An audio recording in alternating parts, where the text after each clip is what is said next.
Hello, Bill. Delighted to be chatting with you, fellow podcaster there, screenwriter, novelist, a man of many skills. Meet Steve. Delighted to be chatting with you. Hello. Thanks for having me. Yeah, it's good to meet you. So you're in, how do you pronounce it? Stroudsburg, is it? Yes, it is. That's Pennsylvania. Remind me geographically whereabouts that is then in the US. Absolutely. Absolutely. It is equidistant between New York City and Philadelphia. It's a small town in the Pocono Mountains. And yeah, a lot of New York, New Jersey transplants live here. I'm originally from northern New Jersey. I grew up outside of New York City. So this is here. It's a little calmer. So is it a great tourist attraction then? It's weird. People, I don't know why tourists come here, but they do. There's like since the 1950s, the Poconos area has been they've had resorts, and we still do, and people come here. We have a local university as well, so that draws a lot of people. So okay, so besides your screenwriting, filmmaking, and everything else you do, what do you do to relax, spare time, or don't you get any? yeah, with the day job and all. No, I love I exercise regularly, go for walks, and I love photography. So I usually like looking for abandoned places to take, photographs of. And I read, watch movies, listen to music. So yeah, can't help notice that great shirt you've got on there with Joy Division on it. Wow, excellent stuff. Yeah, I love Ian Curtis. I work with three people, and all we do is like talk about Joy Division. So that's really wonderful. Wow, amazing. Yeah. Bill, as I mentioned, you've got multiple creative talents. Should we split this chat into 3 separate times and focus separately on first of all, the Billy Crash podcast, and then your screenwriting and filmmaking, and we'll end up on your work as a novelist? Sure. It's funny, all of those roads lead to writing novels, which is something I always wanted to do since I was young. And well, the podcast, I guess we could start there since you mentioned it. It's called The Last Knock. My co-host and I, Johnny Numb, that's his show name. Mine's Billy Crash, and it's called The Last Knock, and we look at horror films. Johnny and I both have a literary background. Oh, yeah. So we try to take what we've learned there in literature and approach it to horror cinema. And we've been, 10 years, 366 shows we're up to. Wow. We've sort of taken a hiatus. We used to do it weekly, which was insane, and I wouldn't recommend to anyone. Yeah. And now we do it when we can, because he's working on a novel, I'm working on a new novel, and day jobs, all that fun stuff. So how did it work, Bill? Did you work to a script? Did you a script beforehand and then ad lib maybe in between what you've got prepared? In regards to doing the podcast? Yeah. No, I always winged it, as we say. And I think that comes out of my teaching background. Okay. Yeah. Right. Going to class, it's like I'm an edutainer. I have to entertain the students so they listen, I hope. And yeah. So I took that over to the podcast. And normally whenever I was interviewing somebody, it was great. You ask them one question, they take off, and you just go, yeah, that's the best type sometimes. Sit back and listen. Yeah, absolutely. And hopefully come back in. So tell us about the film work. Looking at IMDb, I've took like a screenshot of it from behind me. Thank you. It's got you listed as a highly rated screenwriter for 8 episodes of Macabre Theatre, plus on your own website, crashpalaceproductions.com. There's a couple of full-length short films that you've made, Case 5930 and Tigers in the Soup. Tell us about these. I've watched both. Absolutely, totally enjoyed them. Superb. Oh, wonderful. Thank you for saying so. This is how I became a novelist. Yeah. I was young, I wanted to write novels, and I realized late in my 20s, I tried to write 3 different novels, and I knew that they were all awful.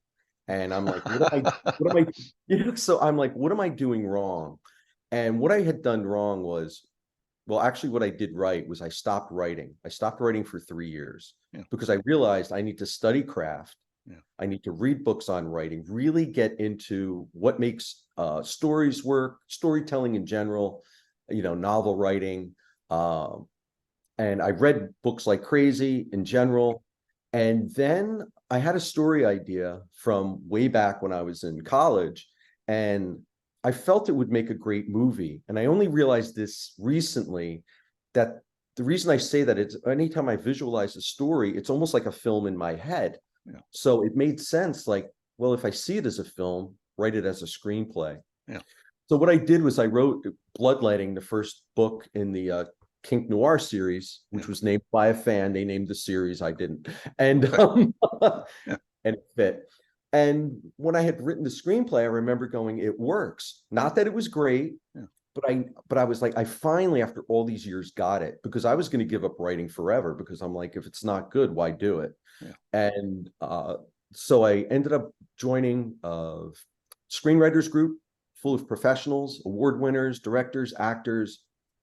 They helped bring my writing up even more.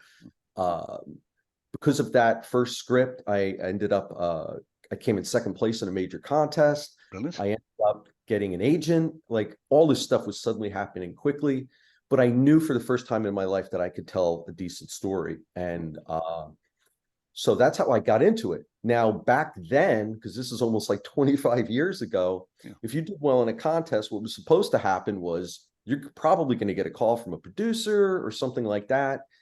None of that ever happened. And over time, I realized, even though I did come close with the sale here and there, I realized no one's going to make the movies that I write, so I have to make them. So I studied the craft of film. I went on film sets. I started learning about what to do, what not to do. I was a photographer. And so I had a pretty good eye for things. And I would always hire the right people, like for Case 5930 and Tigers in the Soup. I made sure that I got the right people. Great actors, isn't it? They professional actors, they look like. They are, which is interesting. And the great thing was it worked, but film is difficult for many reasons. Tons of money have to be poured into it. You're not going to get that money back. Even if you have investors, it's like, I have to be honest, you're not going to get your money back. And the collaborative effort's wonderful, to work with other people, to have them say, hey, did you see things this way? Because that's how I'm looking. But if you have a problem child on set, it's like, it's not fun. It could ruin everything.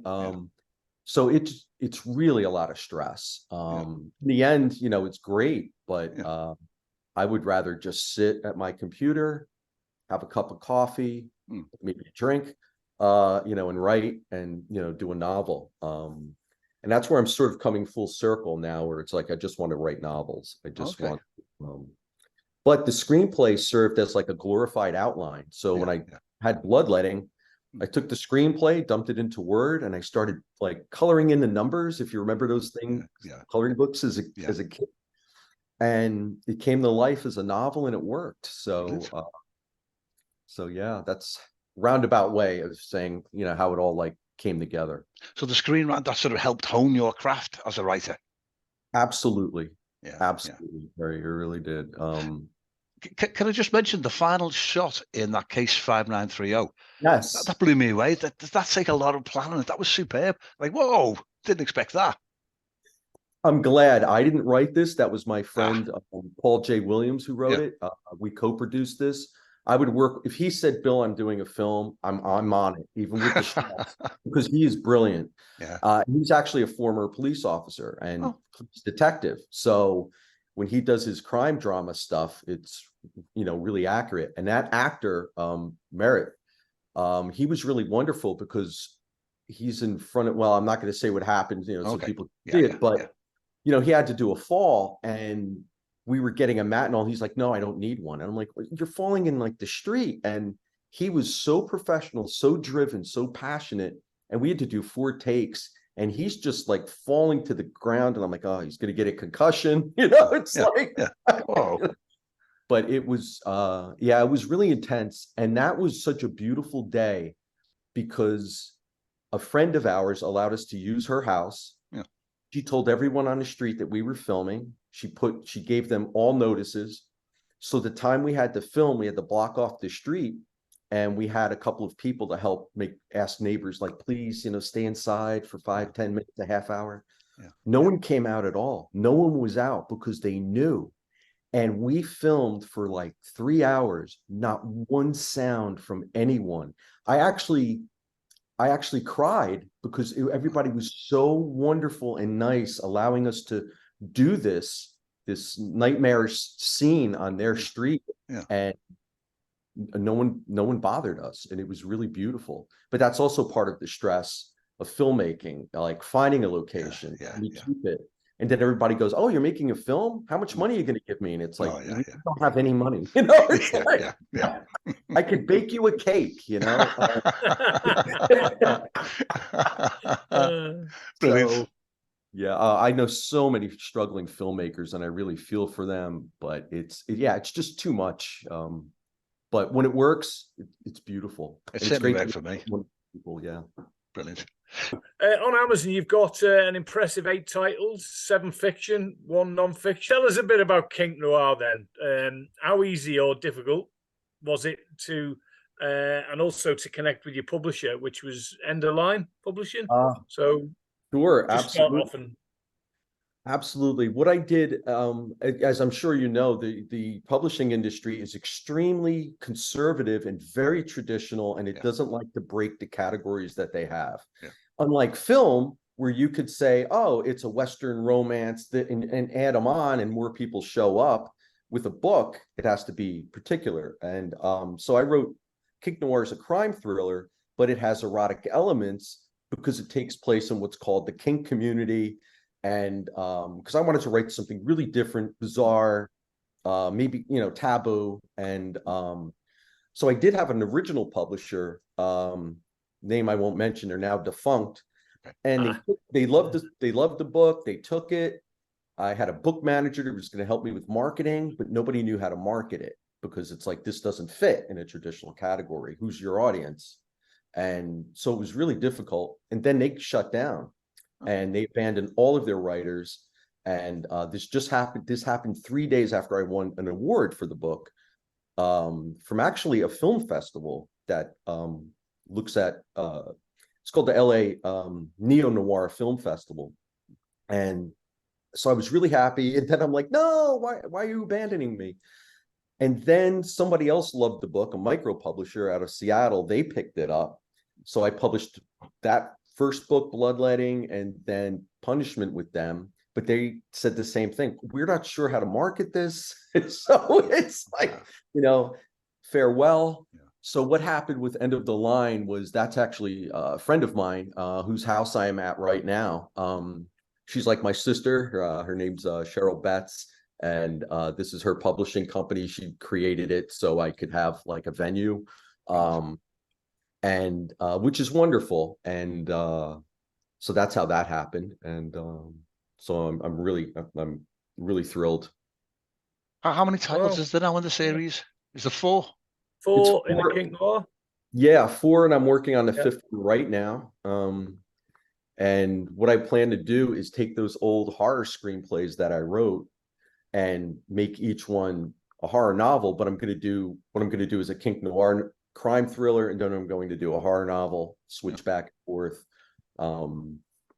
And that should be a lot of fun too. So I'm looking forward to that. Cool. On the genre, that's it's sort of paranormal.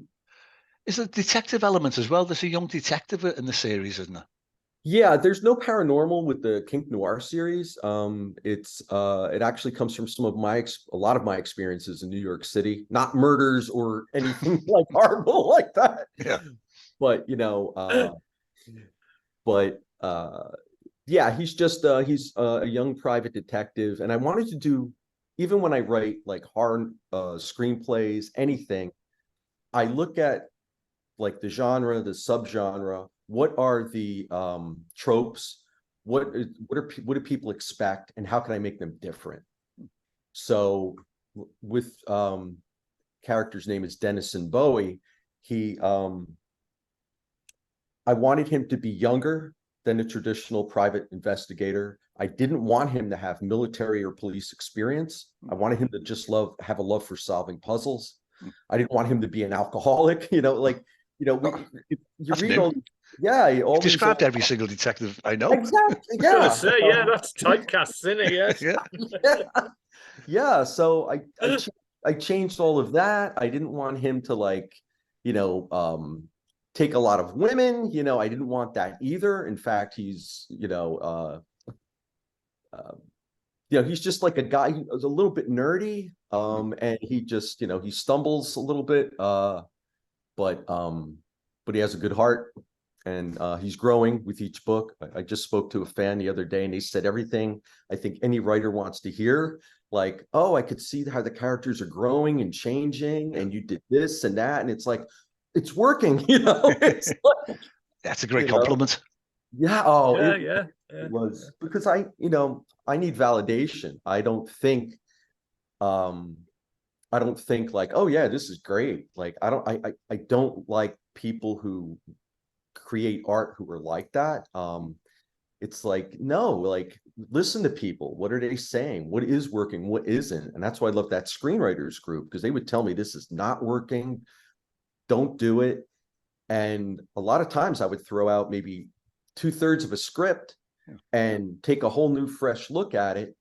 And I have to thank that group, because every award I've ever won, even for the books, is because of that group and what they taught me about taking a step back, trying something different, and not falling into my own traps that I think a lot of, you know, people who, you know, create stuff do. So yeah. So you mentioned when Steve asked you about the hobbies, reading. You spend a great deal of time reading. Linking with the podcast with the Billy Crash character, is a horror that you enjoy reading, like Stephen King, for instance? Boy, you just hit me with a. All right, you ready? Alan Poe.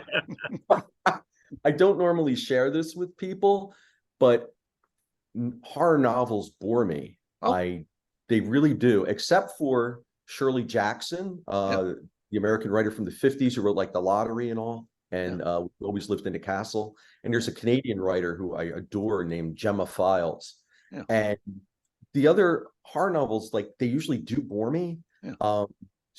Stephen King, I have nothing against him. I think his best book was On Writing, which is, okay, if you're a writer and you're suffering, read that book, because he's like cheerleading for writing, which is great. And his last chapter, where he discusses his accident and how his wife helped him, it'll bring you to tears. And that's when I wrote him a letter, you know, saying like, this was so beautiful. But his books don't really do anything for me. They really don't. I do love his screenplay for Creepshow that George A. Romero directed. That was beautiful. But I usually read crime thrillers and biographies, usually. So yeah, that's pretty. I'd rather see horror on a screen. I need the visuals. I need the visuals and the sound. Okay. What's your favorite horror film? Mine's the Exorcist, which I saw in 1974. Still disturbs me now. I bunked in as a 14-year-old. I still have nightmares. Oh my gosh. Okay, I'm getting, man, you're really like touching the right buttons here, because I don't like The Exorcist. I'm not. I know. Let me explain. Everybody who loves it, I respect that, and I appreciate. No, I'm wonderful. I think that's wonderful, and I know most people consider it the scariest movie ever made. But it always makes me laugh, and I cannot explain. My wife laughs her head off. I'm sitting there terrified and nervous wreck with a blindfold on. She's laughing her head off. One of the things that I never understood about films of possession, and the tropes with that are crazy. It's usually a young girl. She's usually tied spread eagle to a bed in front of a man, in front of a priest. She can do all this crazy stuff. She could make things move, the bed go up and down. She could like change her face and all, but she can't untie herself from the bed and get free. I don't understand this. You know, so it breaks the logic of it, really. Never thought about that. Yeah, but I like the original movie Alien a lot, and a lot of it has to do with the characters, their interaction. It's so natural and fluid.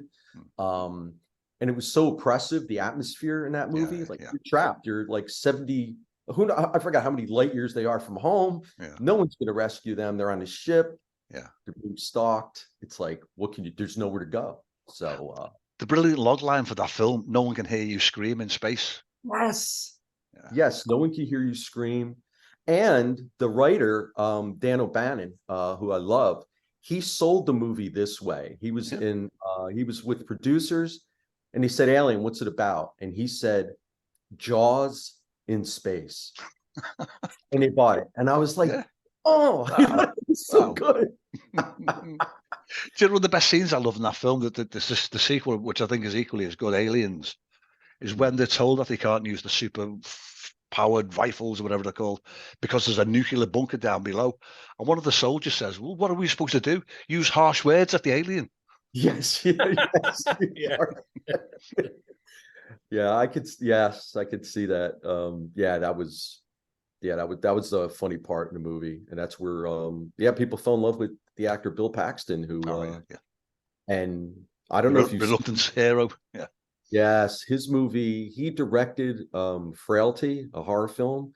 It is one of the greatest and most distressing like horror films, and the end is just brilliant. It's just like, wow. So and Matthew McConaughey, that was one of his early films. He's in it as well. So I recommend that one. Brilliant. Nice one. Okay. Yeah. So you mentioned before, what you're working on at the moment. Are you working on book 5 of the Kink Noir series? Did you say? Yeah. Yes. Anything else as well, or just that? I'm working on that, and right now, no, I usually do work on one thing at a time. I want to focus all my energy on it because the thing I hate most is actually the initial writing, because I could see the mistakes and it's like things I need to fix. But I'm like, soldier on, get through it. Because to me, the real writing begins at the revision. And that's what I love the most. I think that's where writing begins, really. And I'll like revise the manuscript like 13 times. Usually I have a method to that madness.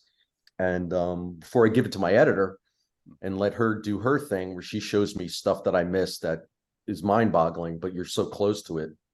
But yeah, that's the only thing I'm working on now, and promoting the new novel, which is doing really well. The feedback I'm getting from people is it's fantastic. It's and heartwarming for me, even for a horror novel, so. Brilliant. Yeah. Linked with that, can I ask you about the mechanics of your writing? Do you plot things out? Do you have like a storyboard? Are you using flip charts or yellow sticky notes all over the walls? I always create a page called notes, and it could be like 30 pages long. Yeah. I do tons of research for every little thing that people use or do. Can this really happen? Is this plausible? I consult with, like, especially with the crime stuff, my friend Paul J. Williams, the former detective. Paul, could this happen? No. And I've changed entire stories based on his feedback. Yeah. But for this book, because it's called Consent, and it delves into the world in like the kink community, the mantra is, if you're going to do anything, make sure, obviously you have consent from people, and that it's safe, sane, and consensual. And people are like, well, what does that mean really? So this book is exploring that and how it could, I always try to have this thing where it's like, this is the good stuff in the community, and this is when somebody exploits it, it's bad. This becomes a crime. That's when my guy gets involved.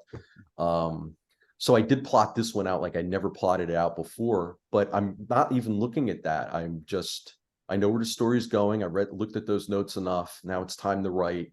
And I'll probably refer to it once I do the revision, like, oh, did I miss this, that, whatever. But normally I just write notes, read them, think about the story for like months on end, dream about it. Like I daydream about the story, and then I just write it out and go from there.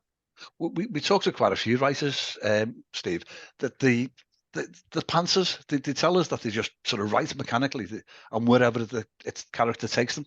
Yeah. But to me, that's like building a house without, the blueprint and the foundation set in. Foundations, right? Yes.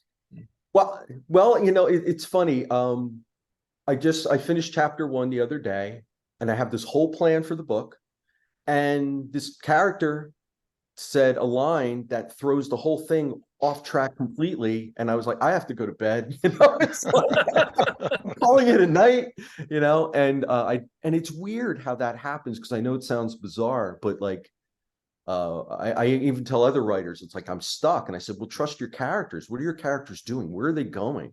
Listen to them. And I know that sounds bizarre, but it's the truth. And so now the story is becoming something I didn't expect, and that's fine. That's cool. That's part of the fun of it. I think as you write, you discover, and that could really be to your, the author's benefit. So yeah, I totally agree. Yeah. So you connected initially with Terry and myself on Twitter, and Michelle Cobbett, she highly recommended you on Cobbett's literary, I never say that right, literary review website. And we've seen that, and we've chatted to Michelle quite a bit. So how did you actually connect with Michelle? How did she find you, or did the other way around? I think we found each other on Twitter. I'm not calling it whatever. And it's true social media, the way it's supposed to be. Yeah. Be social, meet somebody. We connected. She retweeted some of my stuff. I retweeted some of hers. She was kind enough to buy my novel Bloodletting. She enjoyed it. I reciprocated, got grace. Yeah. And that was wonderful. And then next thing I know, she said, Bill, do you mind if I, put this on my website? I'm honored. And so we just built a rapport from there. She is so sweet, generous, giving. Yeah. And she does this for so many people. I really admire her. It was great to see her on your show, get to hear her, and she's just such a lovely person. But that's the way social media is supposed to be. It's not supposed to be antisocial. You're not supposed to hide behind your screen and throw rocks at people. You know what I mean? Yeah. And yeah, she's an absolute sweetheart. So I have a lot of respect for her. She's wonderful. Yeah, she's we get on really well with her. She's quite humorous as well when you get chatting to her off screen, if you like, as well. Yeah. Like so, but yeah, she's quite funny. Yeah, she's got the same accent as us as well. Yeah, because she's a Liverpool girl, isn't she? Yeah. So what other social media do you use for promotions, or do you find useful? Or is it mainly Twitter? It's mainly Twitter. I use, Facebook, LinkedIn, Instagram. Instagram's still a mystery to me, but it's so much. I mean, that takes 2 hours out of my day each day. Yeah. Because Kink Noir, Noir Kink on Twitter for my Kink Noir novels, and for the horror stuff, it's Crash Palace, and that's 101,000 followers, which I'm so happy about. Wow. That's taken me like 13 years to build. So I know a lot of people are leaving Twitter, and it's like, how can I do that? I can't. I'm like, because I'm not doing this again. Like that would work. Forget it. Work. Yeah. Oh my God. From the hard work. Finally, from me then, Bill. What advice would you give to a new writer, someone who says they've got an idea for a story in their head? This happens a lot. And I think one of the problems with writing is we all learn how to write in school. So everybody thinks that, and this is the trap I fell into, even though I wanted to tell stories, and I had been since my youth, I thought that was it. I didn't realize there was so much more. If you want to write anything, read books, read 50 to 100 books in that genre, take notes, take classes on writing, learn craft, read books about the writing craft. There's so many out there, and there's like really wonderful ones. And do your research, find out you talked about a couple times, the mechanics, what are the mechanics of writing? It doesn't mean that, okay, now you have to do it this way or no way, but you need to know how things work. And I'm glad I had that moment of clarity when I was younger, and decided, no, I have to stop writing because this isn't good. And I know I'm not doing it well. And I want to do it well. And the other piece of advice is, I know a lot of people, a lot of authors who say, hey, I'm in editing mode. And I'm like, you mean revising? Yeah. Because you should never edit your own work. You can't. You can never see. You can never see what you're missing. I do recommend proofreading. Yeah. I do recommend proofreading aloud. You will hear a mistake before you see it, because our brains are set up to understand a message. So if something looks wrong, our brains will fix it without us knowing it. And I used to teach, so I would, students wouldn't buy into this, but so but it's true. That's how our brains work. So proofread aloud, definitely hire an editor. And because so many books I pick up, paragraph 1, oh, there's a spelling mistake, there's a, this is, and I know that'll happen with my stuff because human beings are doing this. It's not, it's, like, absolutely. Yeah, but do the best you can for yourself and get an editor, so. Oh, that's excellent advice. I think that's the first person who's, you're the first one who said that actually read it out aloud, which makes perfect sense to me. It really does.